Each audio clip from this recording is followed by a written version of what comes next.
విహరి కుటుంబాన్ని రామాపురం నుండి వెళ్ళగొట్టాలనే ఉద్దేశంతో వీర్రాజు కావాలని గుడిలో ఉన్న అమ్మవారి విగ్రహాన్ని దొంగిలిస్తాడు. మరోవైపు విహరి, సహస్ర వీళ్ళందరూ కూడా నవరాత్రులు కావడంతో గుడిలో అమ్మవారికి పూజలు అందించడం కోసం అని చెప్పి బయలుదేరి వెళ్తూ ఉంటారు. లక్ష్మి కూడా రెడీ అవుతుంది. ఇక అప్పుడు సహస్ర లక్ష్మి దగ్గరికి వచ్చి, చూడు, నువ్వు ఇక్కడికి వచ్చిన దగ్గర నుండి చూస్తున్నాను, ప్రతి దానిలో నాకు పోటీ రావాలని చూస్తున్నావు. అక్కడ గుడిలో నువ్వు పిచ్చి పిచ్చి వేషాలు కానీ వెయ్యాలి, అప్పుడు అప్పుడు చెప్తాను నీ సంగతి అని చెప్పి సహస్ర లక్ష్మికి వార్నింగ్ ఇస్తూ ఉంటుంది. ఇక ఆ తర్వాత కాదంబరి, తన భర్త వీళ్ళంతా కూడా రెడీ అయ్యి, విహరి, సహస్ర పదండి, అమ్మవారికి పూజలు అందించిన తర్వాత అప్పుడు మన ఇంటి నుండి అమ్మవారికి సారె వెళ్ళాలి. అలా అమ్మవారికి సారె ఇస్తే ఇప్పటి వరకు మన కుటుంబాన్ని పీడిస్తున్న కష్టాలన్నీ కూడా ఆ అమ్మవారి దయ వల్ల తొలగిపోతాయి. మన విహరికున్న గండలు కూడా తొలగిపోతాయి. కాబట్టి ఈరోజు ఎటువంటి ఆటంకం లేకుండా ఎలాగైనా అమ్మవారి పూజ చెయ్యాలి అని చెప్పి కాదంబరి అంటూ ఉంటుంది. అందరూ కలిసి బయలుదేరి గుడికి వస్తారు. ఇక అప్పుడు పంతులు గారు గుడిలో అమ్మవారి విగ్రహం లేదని చెప్పి అప్పటికే టెన్షన్ పడుతూ ఉంటారు. ఊరి జనం అందరూ కూడా అమ్మవారి విగ్రహం మాయమైపోవడం ఏంటని చెప్పి మాట్లాడుకుంటూ ఉంటారు. ఇక అప్పుడే విహారీ తన కుటుంబంతో సహా గుడికి వస్తాడు. ఊరి ప్రజలందరూ కూడా అయోమయంలో కంగారు పడడం చూసిన విహారీ, ఏమైందండి, ఎందుకు అందరూ అదోలా ఉన్నారు అని చెప్పి అంటూ ఉంటే అప్పుడు పూజారి గారు, బాబు, గుడిలో ఉండాల్సిన అమ్మవారి విగ్రహం కనిపించడం లేదు, ఏం జరిగిందో అర్థం కావడం లేదు.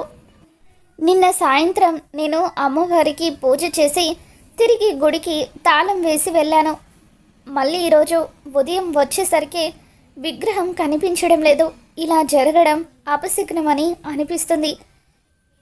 అమ్మవారి విగ్రహం మాయమవ్వడం వల్ల మళ్ళీ ఈ ఊరికి ఎటువంటి చెడు జరుగుతుందోనని కంగారుగా ఉంది బాబు.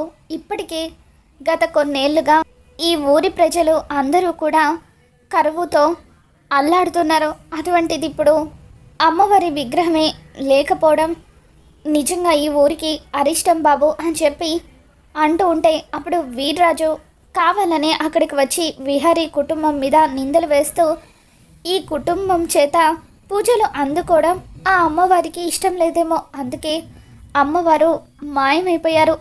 గత కొన్నేళ్ల క్రితం ఈ కుటుంబం ఈ ఊరు విడిచి వెళ్ళిపోయింది.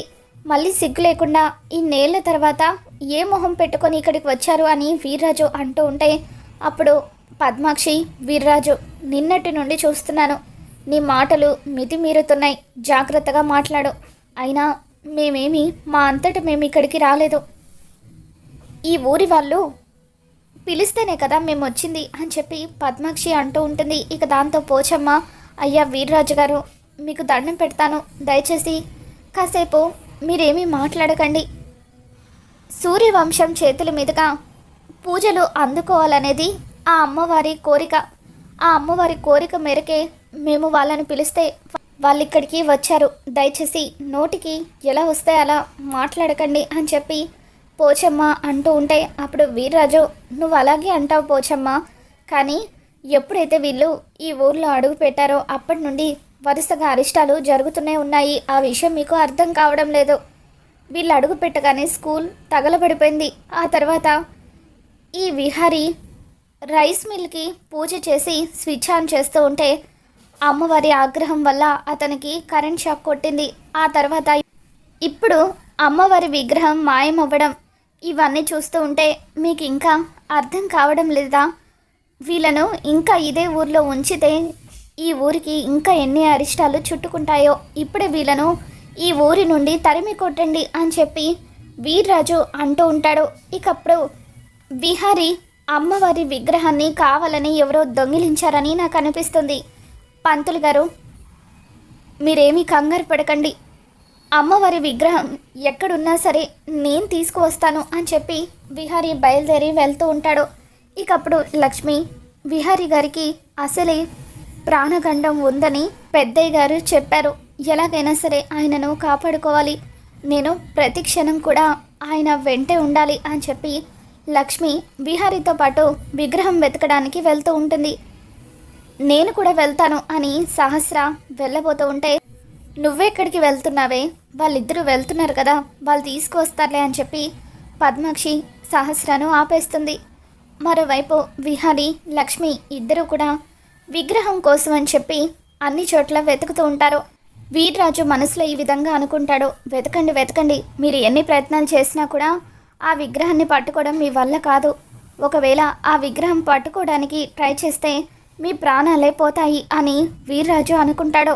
ఇక దారి మధ్యలో తన మనుషులను కాపలా పెట్టించడంతో విహారీ వాళ్ళు ఎట్టి పరిస్థితుల్లోనూ ఆ విగ్రహాన్ని తీసుకురాకుండా ఉండడం కోసమని చెప్పి ఆ రౌడీలు వాళ్ళిద్దరిని అడ్డుకునే ప్రయత్నం చేస్తూ ఉంటారు. లక్ష్మి అక్కడ మొత్తం కూడా వెతుకుతూ ఉండగా అమ్మవారి విగ్రహం కోనేటిలో కనిపిస్తుంది. అలా కోనేటిలో అమ్మవారి విగ్రహాన్ని చూడగానే విహారీ గారు, అమ్మవారి విగ్రహం కోనేటిలో ఉంది అని చెప్పి అంటూ ఉంటే, లక్ష్మి ఎవరో కావాలని ఈ పని చేశారు, మన కుటుంబం అంటే పడని వాళ్ళే ఇలా చేశారని చెప్పి అంటూ ఉంటాడు. ఎలాగైనా సరే అమ్మవారి విగ్రహాన్ని తీసుకువెళ్ళి మన కుటుంబ పరువు కాపాడాలి అని చెప్పి లక్ష్మి విహారీతో అంటూ ఉంటుంది. ఇద్దరు కోనేటిలోకి దిగబోతూ ఉంటే ఇక అప్పుడే రౌడీలు అక్కడికి వచ్చి విహారీని లక్ష్మిని అడ్డుకునే ప్రయత్నం చేస్తూ ఉంటారు. విహారీ లక్ష్మి ఇద్దరు కలిసి రౌడీలందరినీ కూడా చితక్ కొడుతూ ఉంటారు. ఇకప్పుడు విహారీ, లక్ష్మి నువ్వు ఇక్కడే ఉండు, నేను కోనేటిలోకి దిగి ఆ విగ్రహాన్ని తీసుకుని వస్తాను అని చెప్పి అంటూ ఉంటే, వద్దు విహారీ గారు, నేను దిగుతాను అని చెప్పి లక్ష్మి అంటూ ఉంటుంది. ఇక అప్పుడే ఆ ఊరి వాళ్ళలో ఒక అతను, బాబు ఈ కోనేటిలోకి దిగడం చాలా ప్రమాదకరం, ఇప్పటి వరకు ఈ కోనేటిలోకి దిగి మళ్ళీ పైకొచ్చిన వాళ్ళు ఎవరు కూడా లేరు, కోనేటిలో ఎంతోమంది ప్రాణాలు విడిచారు అని చెప్పి అంటూ ఉంటే, అయినప్పటికీ ఎలాగైనా కుటుంబ పరువు కాపాడాలన్న ఉద్దేశంతో లక్ష్మి, విహారీ గారు మీరు ఇక్కడే ఉండండి, నేను దిగుతాను అంటూ తన నడుముకి తాడు కట్టుకొని విహారీని ఆ తాడు పట్టుకోమని చెప్పి కోనేటిలోకి దిగి ఎంతో కష్టం మీద అమ్మవారి విగ్రహాన్ని లక్ష్మి తీసుకువస్తూ ఉంటుంది.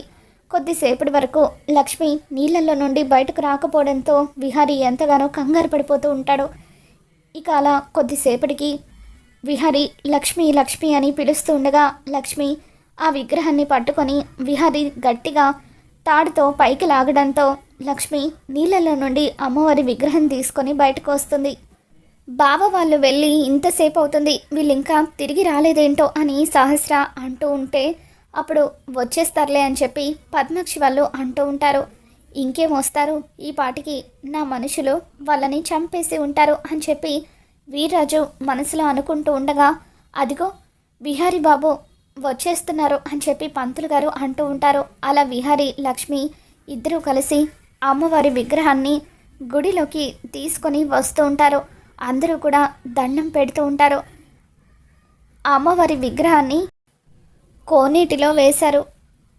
నేను విహారీ గారు ఇద్దరం కలిసి విగ్రహాన్ని తీసుకొని వచ్చాము అని అంటూ ఉంటే, నిజంగా ఈరోజు మీరు చాలా గొప్ప పని చేశారమ్మా, ఒకవేళ మీరు కనుక సమయానికి విగ్రహం తీసుకురాకపోయి ఉండుంటే అమ్మవారికి జరగాల్సిన నవరాత్రులన్నీ కూడా ఆగిపోయేవి అని చెప్పి పంతులు గారు ఊరికి అరిష్టం జరగకుండా మీ ఇద్దరూ కాపాడారు, మీరే అమ్మవారిని గుడిలో ప్రతిష్ఠించండి అని చెప్పి పంతులు గారు అంటూ ఉంటారు.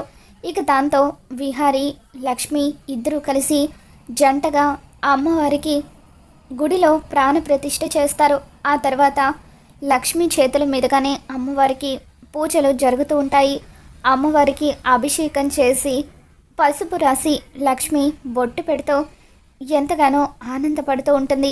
లక్ష్మి అమ్మవారికి దండం పెట్టుకుంటూ, తల్లి నేను ఈరోజు ఎంతో అదృష్టం చేసుకున్నాను, నా చేతులతో నీకు పూజలు అందించే అదృష్టం నాకు దక్కింది, నేను నిన్ను కోరుకునేది ఒకటే తల్లి, నా భర్త ఎప్పుడూ కూడా సంతోషంగా నిండు నూరేళ్ళు ఆయురారోగ్యాలతో బతకాలి అని చెప్పి, అంతకు మించి నేను కోరుకునేది ఏమీ లేదు, నన్ను ఆదరించిన ఈ కుటుంబం చల్లగా ఉండాలి అని చెప్పి లక్ష్మి ఆ అమ్మవారిని వేడుకుంటూ ఉంటుంది. మరోవైపు విహారీ అమ్మవారికి దండం పెట్టుకుంటూ, తల్లి లక్ష్మి నా కోసం ఇప్పటి వరకు ఎంతో చేసింది, అటువంటి లక్ష్మిని నేను జాగ్రత్తగా చూసుకోవాలి.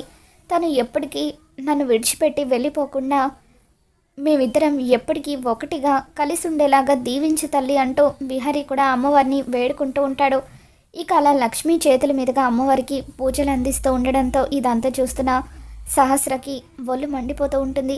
అక్కడ ఇంట్లో దీన్ని అమ్మవారి విగ్రహాన్ని ముట్టుకోవద్దని అమ్మ నేను ఇద్దరం కూడా వార్నింగ్ ఇస్తే ఇక్కడ గుడిలో ఊరి ప్రజలందరి సమక్షంలో దాని చేతుల మీదుగా అమ్మవారికి పూజలు జరుగుతున్నాయి. అసలు ఏం జరుగుతుంది ఇక్కడ అని చెప్పి సహస్రకు ఒళ్ళు మండిపోతూ ఉంటుంది.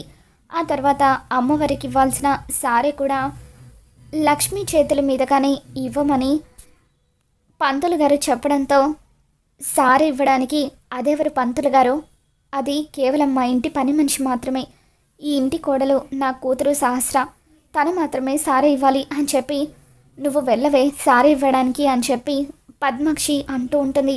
అలా సహస్ర సారీ తీసుకొని వెళ్తూ ఉంటే అక్కడ అనుకోకుండా దీపపు కుందిలో ఉన్న నూనె పడిపోవడంతో అప్పుడు సహస్ర కాలు జారి సారెను నేలపాలు చేయబోతూ ఉంటుంది. ఇక అప్పుడే లక్ష్మి గాల్లో ఎగిరిపడుతున్న సారెను తన చీర కొంగుతో పట్టుకుంటుంది. ఇక దాంతో పంతులు గారు, అమ్మ ఈ ఇంటి కోడలు ఈవిడ అయ్యుండొచ్చు, కానీ అమ్మవారు మాత్రం ఆవిడ చేతుల మీదగానే సారే అందుకోవాలని అనుకుంటున్నారు, అందుకే ఈ విధంగా జరిగిందని చెప్పి అమ్మ మీ చేత్తో మీరే అమ్మవారికి సారే ఇవ్వండి అని చెప్పి పంతులు గారు అంటూ ఉంటారు. దాంతో లక్ష్మి తన చేతుల్లో పట్టుకున్న సారెను కళ్ళకత్తుకొని అమ్మవారికి సమర్పిస్తూ దండం పెట్టుకుంటూ ఉంటే ఇకప్పుడు సహస్రకు పద్మాక్షికి ఒళ్ళు మండిపోతూ ఉంటుంది.